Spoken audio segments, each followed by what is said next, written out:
Yo, this is something to talk about, right? I was on TikTok where I find my local news as per usual.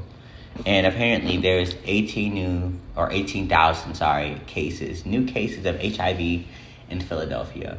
And I don't know if this is like for juvenile or just in total. I heard it was juvenile, but I'm not totally sure if that's true or not. But it makes me think about me as a high schooler and having the what's it called? Excuse me. The privilege to be a hoe. Like, I feel as though my particular story, starting out in like junior year, like I I I was able to be a hoe, but safely though, if that made sense. I knew that there was a stigma around being black and gay for so long, and I saw shows like on Logo. I knew as a young child about Noah's Ark and what that is, and hearing about HIV from the grapevine. Just for purposes, I do not have HIV. I do not. I'm just gonna add to the story, but understanding that there is what's it called? I've learned from a young age, and thank you to the Most High, my spirit team, that there are things out here that are dangerous when you are black and gay, or just a human in general, right?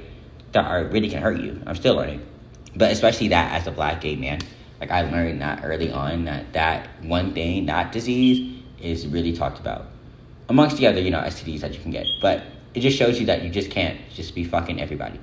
I say that to say that my journey to learning that started as a junior, right? And I knew going into junior year that I was like, this is gonna be a great year, blase, blase.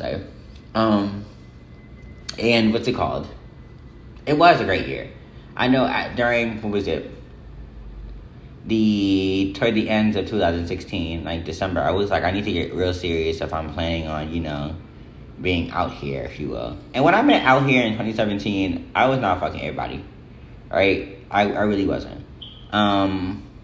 I was using the app, it's a Grindr, and that's another thing too. I was introduced to Grindr early, like at the age of 17. So like, it was cool, but I didn't feel safe, just going to anybody's house, just fucking them. Right? It wasn't until 2018 that I started doing that.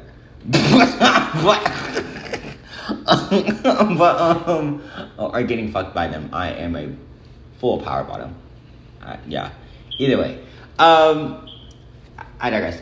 I'll go back to the story. I knew that if I was gonna be out here, I need to make sure I'm safe, and that came up in a wave of anxiety. And this is for a later conversation about like spiritual gifts, but things that would be alarming to me early on was that, right? It's just being like, this, I don't want to deal with that. That's just very alarming. I need to make sure I'm okay. So I made sure that, I got tested before I did anything, and every 3 months after that, which is definitely a gift. Even if like I wasn't having sex, I was making sure I got tested because that was important. And yeah, I don't know. I'm not gonna dive into my sexcapades just yet, but I say all that to say that I don't know. I think everyone doesn't have the privilege of getting that information early about STDs, and I think the reason for me saying or having this type of conversation with myself is the fact that maybe sex education needs to be more in depth about what you can get, what how to protect yourself, what you should do. And I know people might not listen. But also, I think that's also a school's job, or us as a society, to teach that. And maybe it's just a taboo conversation, but it's definitely a taboo conversation that needs to be had. Because 18,000 new cases in, in Philly, that's crazy. And it just shows that, like, again, everyone does not need to be having sex with everybody. Like, even if you are being a hoe, there needs to be a level of discernment to be like, okay, even though this person looks good, I can't have sex with them because of X, Y, and Z. I don't feel comfortable, whatever the case may be. Right? And go find somebody you feel comfortable with. Right? Or, I don't know. You really need to really look into yourself, right? this is an overarching theme of not everyone is supposed to be connected to everybody at the end of the day, especially in a sexual manner like that, right? If you're single, fine. If you're not ready to mingle, right, you can have stages of yourself or with yourself that's like, oh, I'm not gonna fuck anybody, or I'm gonna fuck certain people, or I'm just gonna fuck everybody. You see how that's like threefold? If you're gonna do like the latter two, or the latter of the three, I really suggest that you really, if you believe in prayer, ask about who you should be fucking. Carry rubbers and making sure that the my charts are up to date, right? Because that's something I didn't do last time, right? I just made sure I had condoms, and like I was definitely particular in who I let, get in these guts, right? And if we did, it was like on several occasions, right? My problem was that I didn't realize that person, well, I did realize that the other party was having sex with other people, and I wasn't. So, go figure. But I was still kept safe. Thank you to my ancestors and spirit team.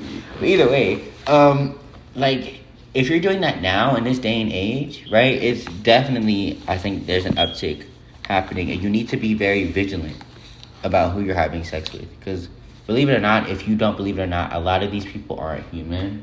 So, yeah. And if you like, this nigga is capping, like, he lying, I really would suggest that you sit your ass down or pray about it. Because a lot of y'all say, and they say in the songs, they be fucking demons. Like, and that's cool if you fucking with demons, if that's your shit. And your name is John Constantine and you want to fuck with demons, you Zuda, right? And if your name is Raven, like you from the DC universe, and you fucking with demons, you fucking with demons as a female or a male, But just be cautious, because again, when you fuck with a demon and you get burned, please do not be surprised. That's why they burn it, because they are a demon. Clock. But at the end of the day, like, the things I had to say about this, because I feel so very blessed, but also I want to just give a very cautionary warning. Please be safe out here. And this is also to myself too, because I live in Atlanta. And when I first got to Atlanta in 2022, late 2022, like November, like I only fucked like one person, right? One person. After that, I was like, I'm not doing this again. Nah. Because, again, niggas like to lie and do all this other shit. And mind you, I was on prep too. I started prep in 2018, which is great. Thank God. But yeah, like, seriously. Yeah.